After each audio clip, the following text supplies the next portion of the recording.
Imagine that you're a 13 to 15-year-old male who never breaks a rule ever.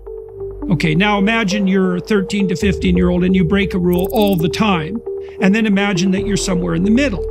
Okay, so that's the whole distribution. Well, the males who never break a rule, they are at higher risk for dependent personality disorder, for depression and anxiety later in life.